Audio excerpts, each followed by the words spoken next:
Good evening, everyone, and welcome to another session of the SUBA Capital webinar. And for today, we have a very interesting topic which boils down to sustainability. It's one thing to have an income, and it's another thing to sustain it.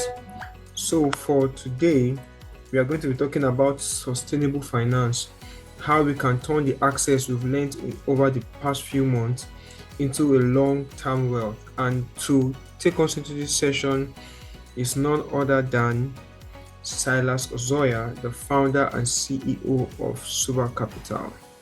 At this point, I'll welcome him to take the floor. Good evening, good morning, anywhere you are watching this from. For those in the live class and those on replay, my name is Silas Ozoya, if you've not met me before.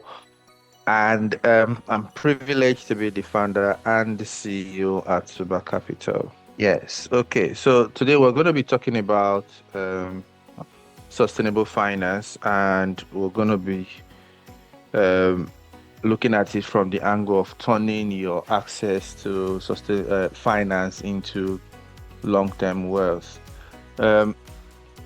Across Africa and indeed maybe across the world, there is a big problem. The access to finance or financial service, financial product has increased rapidly, but there is still a wealth gap. So the wealth gap is still very wild between those that understand how to build wealth and those that have access to finance of some sort. So basically, access does not exactly now equal to wealth, and that is a huge problem.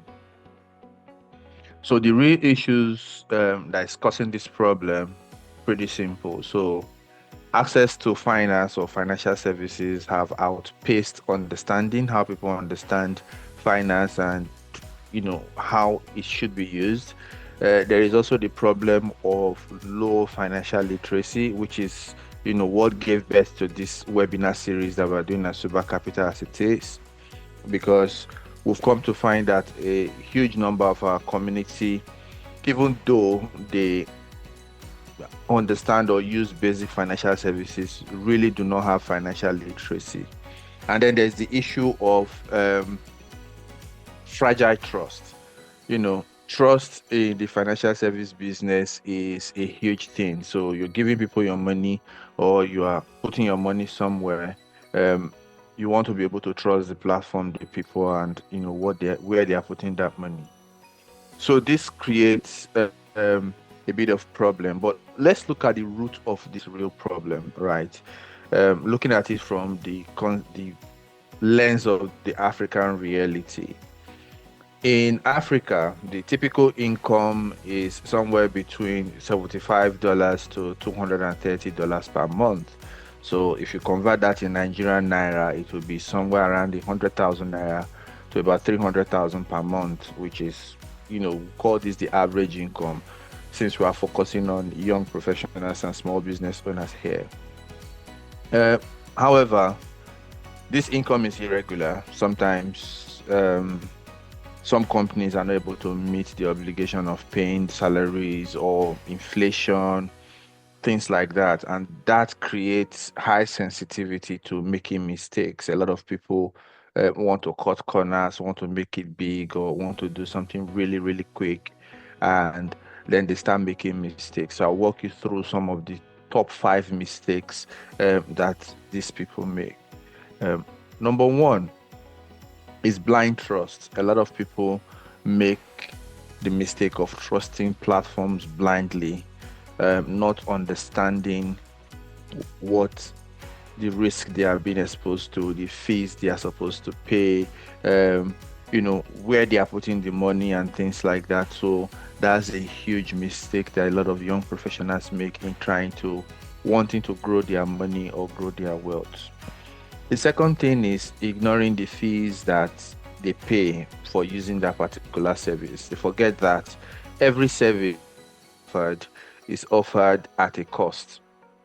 So those small costs would then compound over time, especially when they scatter their little income across several platforms. So each platform will charge for, keeping that platform running. Even banks, traditional banks and traditional structures all charge a fee because that's how they're able to keep the lights on. It's not a bad thing to charge a fee, to be honest, but if you understand the fee structure and you know where you're putting your money, that gives you a better understanding of what platforms to use and how to use them. Third biggest mistake is poor security habit, and this exposes a lot of people to fraud risk because there is identity theft that happens. There's people duplicating other people's transactions or getting access into their account or their wallet, as the case may be. So when your security, like password, fingerprint, and your home address, your date of birth, they are not properly secure, they are not kept or managed, then that case of getting exposed to fraud becomes the reality. The fourth one is misusing loan apps, and this then creates like a debt circle. So we've seen cases where people borrow loan from one loan app to clear the loan they owe on the second loan app or a third loan app, and then it just becomes a spiraling situation where it just goes on like a fairy wheel. So this is because most people do not plan or use debt correctly, and it's something we're going to talk about down the line today. Fifth, and one of the biggest one, is lack of structure. So there's no structure because you have too many apps on your phone. So there is one for every single thing that you do. This is because a lot of people want to experience different services or do different things at different times, or because their friends simply just referred them and their friend told them, oh, if you use this particular product, I'm going to get a referral, and then you can uh, refer 5, 10, 50 other people and you make your money back. They end up getting hooked on that particular platform while they've already created an account or 3 or 4 or more other platforms. So we're going to start solving this problem backwards from this mistake number 5. And at the end of the day, I'll tell you the solution that we have for you for this particular set of problems and mistakes. So let's work our way backwards from structure and too many apps up until solving the problem entirely. But before that, this starts in the mind. So there has to be some level of mindset shift. And I'm going to talk you through some of the mindset shift that I would like you to put in place before you start restructuring your finance. Number one of that mindset shift is moving away from just anything chaos, having clarity first over convenience. So a lot of people get into financial chaotic situation because of convenience and because they don't have clarity. So the suggestion here is to understand before you act, before you start using any particular app. Understand what are the terms and conditions, what are the fees, how long should I use this, why should I be using this in the first place. So having that clarity gives you a sense of direction. Next mindset shift is long-term control. So you plan before you spend. So a lot of people spend before they plan their finances. They do it the other way around, but that is not how to build sustainable finance in the long term. You want to be able to plan first and then spend later. My colleague Adako will always hammer on getting a budget down first before the money comes, else the money is going to come and does not know where to go. So that budget and that planning gives you a direction of where your money should go as a young professional, as a small business owner. So the third one is taking ownership, because obviously you are the chief financial officer of your own life, right? You want to be able to take ownership of your finances. You want to be able to take ownership of what happens to your finances. You want to be able to take ownership of how to grow that finance. So the third mindset here is taking ownership. And many of us put our head in the sand and hope that the problem blows over, but it's not going to happen except you take ownership and start taking control of your finances. So here are some solutions I would like to suggest to you, I would like us to use what I call the 7 account system. Most of us, talking about that planning and structure, most of us do not know where our money is supposed to go because we do not have a structure and a system in place.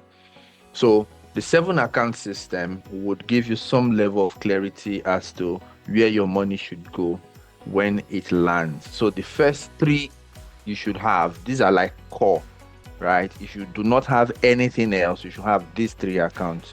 Obviously, you have your income account. I know you have an account number with all the 25 banks that are approved in Nigeria. You shouldn't, right?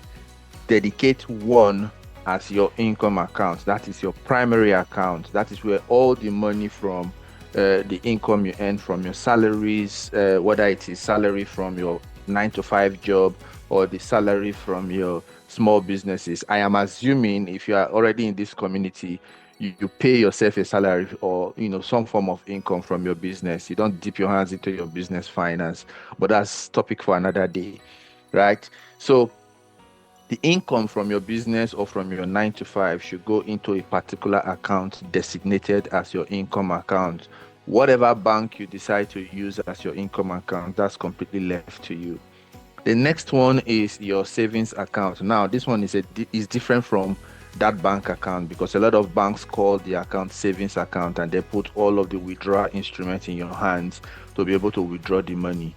So this is a savings account that is locked for a minimum period of between 6 to 12 months, sometimes even more, right? So you want to be able to put your money in a savings account that returns money, it returns interest. So this is high yield, anything from 10%, 15 up to 25%, just like we offer at SUBA Capital.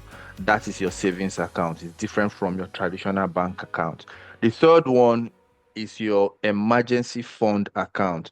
Now, this is the one where if you have an emergency, there is a hospital emergency, there is, your car broke down, something happened that you were not planning for, that's where the money should stay. This money is not to be touched except there is an emergency. The other account or additional account that you should have as you scale is a credit account like the loan apps I talked about earlier. That's a credit account where you can take money for a certain productive reason and then you can repay it back. There's a lifestyle account, including your travels, right? And then there's long-term investment account and short-term investment account. I'm going to go into each of them specifically in details and give you examples, real-life practical examples on how this structure is supposed to work using the 7 account system. So the first one, like I said, is your income account. Here, money doesn't stay here. Money is in transit. It comes in 24 to 48 hours, the money is out. That's because you already have a plan and a structure. You know where the money is going to. So say you earn 100,000, like I made in the example, right? You've designated certain percentage to go to your savings account, a certain percentage to go to your emergency fund account. This is what happens in this account. So there is an automation that happens. In this day and time, you can put standing instruction, auto debit on your account. So within 24 to 48 hours, when money lands in your income account, they should start moving and going to the designated areas. The second one is your savings account. This builds off from your income from your 9 to 5, your income from your small business. Somewhere between 10 to 30% of your income should be going into the savings account. That helps you to build discipline, right? And Warren Buffett will always say, pay yourself first before anything. So, and he is one of the, philosophers in terms of wealth building. And if he has done it and became a billionaire before, he retired, you can also do it, starting with your small 100K, your small 70K. Start putting 30% of that, up to 30% of that money aside to start building discipline. The next one is your emergency fund. The reason you are putting this aside is because if something happens, you want to have a safety net for the next 3 to 6 months. If there is a job loss, there is a medical emergency, like I said, your car breaks down, something happens, you want to be able to put something aside that serves as your safety net that you'll be able to fall back to. So that should be able to take you up for 3 to 6 months. Now, if you do not have that discipline earlier to start doing that from your income over a say 12 to 24-month period, you might not have these 3 to 6 months savings if an emergency happens. And that's why a lot of people in Africa, they are one emergency away from going completely broke and out of money. The third one is your credit account. Now, this is after you have stabilized, the other three core accounts, and you need some loan for productivity. Maybe you learned a new skill and you want to buy a laptop. Maybe, you know, you want to buy some stock or inventory for your small business and things like that. That is what you are taking this for. You are not using it for lifestyle or to pepper them on Instagram and show them that you're a big boy and all of that. This is not what do they call that in December? This is not dirty December money. When you take money on this app or any of the loan or credit, don't do that. And that's how people get into a lot of trouble. So except it is for productivity, strictly for productivity, do not use credit. This other one is your pre-funded enjoyment account, right? Um, 5% to somewhere between 7% of your income should be going into this account every month. Now, this is because you've worked hard for your money after all, right? You've done 40, 50 hours a week, and you should be able to relax, go to cinema, have dinner, go on dates, right? But if you do not keep this aside, you are tempted to spend everything you have on your account thinking that you have a lot of money.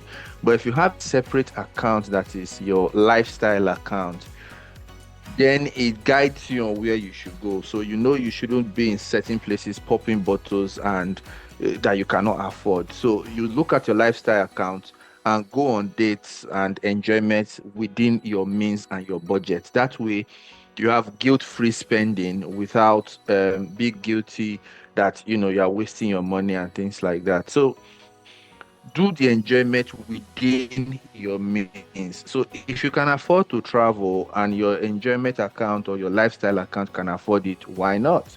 But if Risika Buka is where your lifestyle account can afford, then go there and enjoy yourself in peace. Do not overdo it because you want to show that you have a lifestyle that should be on social media. Now let's go into the meat of this matter, long-term investment, right? This is your wealth engine. This is where you start building, right? This is a 5 to 10 years kind of account. It's not the one you put in January, you want to withdraw in December. No, that's not this kind of account. This is a 5 year to 10 year plan. You're looking at things in real estate, things in long-term investment, dividend fund, maybe treasury bills or bonds and things like that. This is where you put those kind of money, right? And this is the one that helps you to start building wealth over a period of time, because wealth is not something that happens by magic. Wealth is something that takes time and patience to build. I want you to write that down. Wealth does not happen by magic. It takes time and patience to build. So this account helps you to build that wealth. And then finally, there is the short-term investment account. This one is high risk. It's more flexible, but this is your growth engine because it can go from 0 to 100 in less than 48 hours, right? Some of you might have seen that happen a lot. A stock is maybe down 2% today and you buy it and tomorrow is up by 50% because something happened. There's a big break, there's news, there's discovery, there is geopolitical tension and things like that. So this is the flexible high risk one where you can buy paper assets like ETFs, index funds, you can buy shares, you can buy digital asset like crypto for those of you that are into crypto. You can do forex trading and all of that, but understand that this is high risk because it can go from 0 to 100 in a minute and it can go from 100 to -0 in the same 1 minute. So understand your risk appetite before you start putting any money in all of this account. So What we are doing here at SUBA Capital is very simple. This is the opportunity because I know that while some of you are watching this, you are saying, well, if I have all of these 7 accounts or different places, does that not go against what you've just told us not to have in, have multiple accounts in several places? At SUBA Capital, we'll solve that problem first and foremost because everything is in one place, it's in one app. All of the structure that you need across the different maybe 6 app apart from your income account is all built in onto the Super Capital platform. The platform is designed in a way where it has wallet and a plan system where you can have a savings wallet, you can have an emergency fund wallet, you can have an investment wallet. All of those 3 core ones, they are already built onto the app. As you can see, on here you can have your savings, you can have your investment, and of course there's more, right? You can create more stuff on the platform. It's pretty easy to do, it's very self-explanatory. So you can create a plan for your emergency fund, you can create a plan for your rent, you can create a plan to save money towards any other kind of saving goals that you have. And the good news about this is the app has a feature where there's auto allocation. So instead of every other month sitting down and asking yourself what goes here, what goes here, just assign the percentage that goes into these different plans that you have, uh, whether it is goal based or whether it is your travel or anything. Just set a goal and tell the app that this is how much I want to go to this place. And all you have to do is to instruct your bank to fund your wallet every other month with the amount that you want to distribute in these different wallets. And there is a clear dashboard that gives you all of this, whether on your mobile phone or on your laptop. Now, this platform is also designed with behavior in mind. So there's default savings settings, there's spending limit, and there's transparency. You see all of your transaction records, right? There's transparency of where your money is going, what we are doing with the money, because obviously we share reports with our community to say this is where we're investing the money. So I've just given examples of long-term investment and short-term investment, and a lot of people do not have an idea how to do all of the research, what to invest in, cannot even afford the minimum entry tickets for those kind of investment.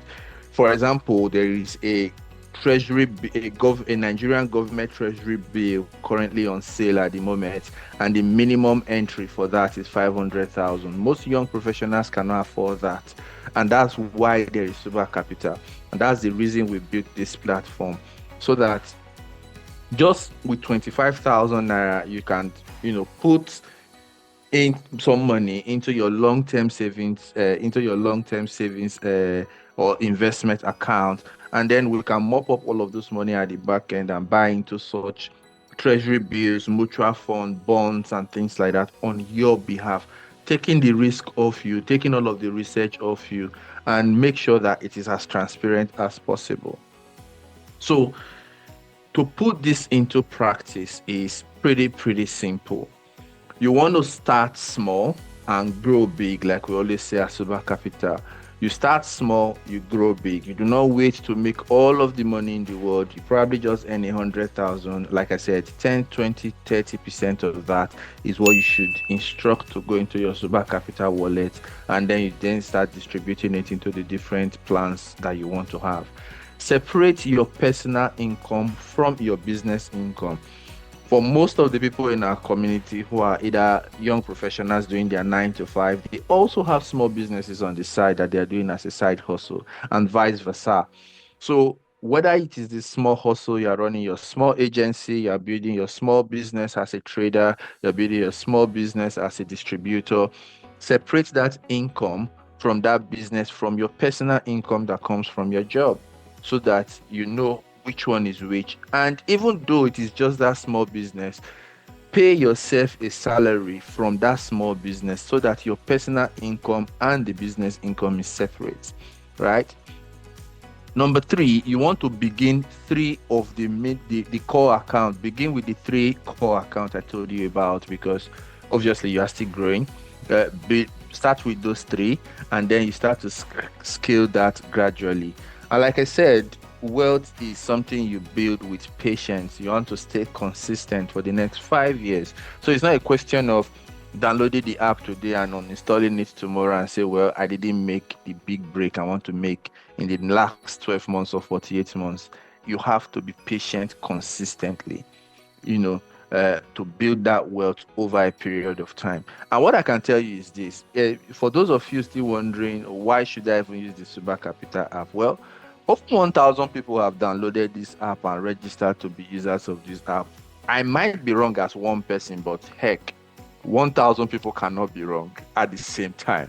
So all I can say is that you want to start small, grow big, and then stay consistent with building your wealth. So my final takeaway I would give you here today is every income has a job. Give every income you make a job. Decide it from the very beginning. Then structure is what creates wealth, not just access. The fact that you have access to income, you have access to finance, doesn't mean that you're going to be wealthy. It is the structure that you put in your finance that is going to help you to create wealth.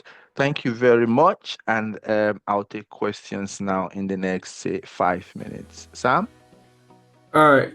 Thank you. Thank you very much, Mr. Silas. Honestly, this is just some wealth of knowledge.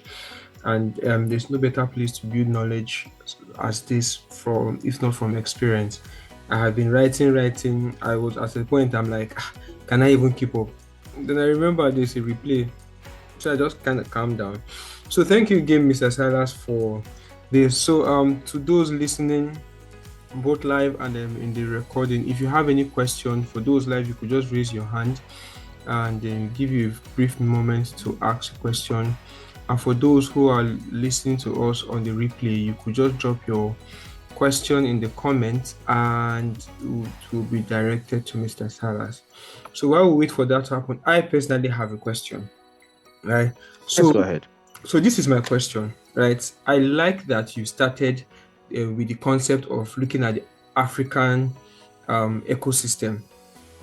Now, with that in mind, let's create a little scenario. We have a young professional who is working a 9 to 5, and because of the fact that his job cannot meet up with his daily bills, he has to take on extra jobs, say having to drive Uber after work, doing some side gigs here and there. And again, now this is just like, as I said, the Africa ecosystem, where it's more like your income is equals to your expenses because you have family billing you. You have the Tango user example trying to meet up with the social norms, and then all of these let's say distractions and all of these situations just tend to cloud our minds, and we find having a proper financial structure a very real struggle. We might want to do it, but just that the ecosystem we find ourselves is not just convenient.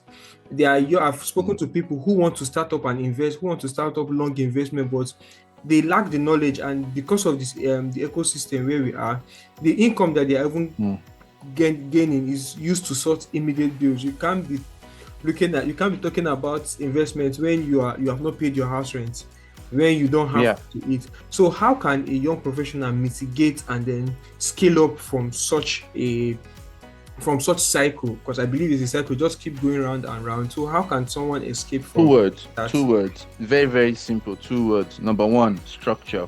Number two, say no. It's as simple. Number one, structure. Number two, say no. Let me explain. So if you have a structure and a plan in place where if you earn 100,000, right? Okay, let's start with the rent. Let's start with the most basic needs, right? We have about 4 minutes to deal with this. So let's start with the most basic need. You have rent and you have groceries, food to buy. So let's say your rent is ₦1,000,000, right? Every year. So that means that your rent is 1 million divided by 12. Are you following me? Yeah. Good. So if you divide 1 million by 12, what are you going to get? Around 80,000, right? Good. So go on the SUBA Capital app, create a rent plan for a 1 million naira target, and then commit to putting 80,000 naira every month into that plan. By the end of the year, you won't struggle to pay rent. Now, when that has already happened, the next time somebody come and ask you for money, you would say you don't have because honestly, you do not have it. Yeah. So that solves the problem of the pressure of people asking you for money and drawing everything you have from you, because the the problem really isn't them, it's you, because you did not have a plan and you do not keep the money aside. So if your rent is 1 million and you're supposed to pay 80,000 naira, every other month, assume that you pay the rent every month. Set a plan. Go on SUBA Capital app, do a savings plan for rent. The target is 1 million at the end of the year when it matures, and then you put 80,000 into that plan every month. Now, if you earn maybe 200,000 and you take 80,000 out of that earning and put into your rent plan, you no longer have 80,000 to give anybody. Even though your grandmother swallowed shovel in the village, there's nothing you can do because the money is no longer in your hands.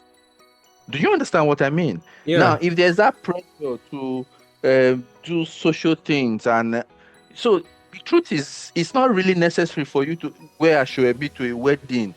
Whether you wear the ashwebi or not, they are still going to marry. That's Mhm. the truth. Why the ashwebi or not, that burial is going to happen. They are Exactly. going to bury the person. So why are you putting yourself under that amount of pressure? Say no. And the easiest way to say no is when you already have a shared with you the 7 account system. If you have all of those things in place already, and at the end of the month, your money has already gone to those different accounts. In all honesty, you do not have any money to give to anyone or to buy any Ashwebi anymore. And that Okay. solves the problem. Yeah. Thank you. Thank you. Thank you. I think when you were responding, I think I can remember where I read somewhere said nothing beats structure. And Thing. I believe if we had the time, we would go deeper into conversations. But be at that is name, Yeah, we we have have. our next session is a Q&A session. So Yes, I was come, about to say everyone that. attending, just come with all your questions. Questions. And for me personally, I think I will really, really dwell on this structure because it's one challenge a lot of us are facing. So thank you guys very much for coming. Please just note that the replay will be made available very soon. All you just need to do is to follow us on our YouTube channel. So once we drop the replay, you'll be able to catch up with all that has been said. While you wait for the replay of this one, you could just check up the channel and then see previous webinars that has gone up, and then just feed your mind with the content that we are providing. um Once again, thank you, Mr. Silas, for today's lecture, and I hope to see everyone again for the next webinar happening last Saturday of next month. Thank you all, and do have an amazing weekend. Bye. Thank you for having